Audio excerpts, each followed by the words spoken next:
If you're looking for sound effects for your project or game, then the BBC is probably not the first place to look, but they do in fact have a sound effects website. The website features a large database of various sound effects from all different categories.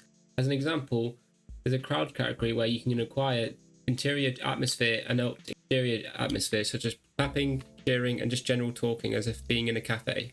The BBC sound effects license is completely free as long as you're not using it for commercial reasons.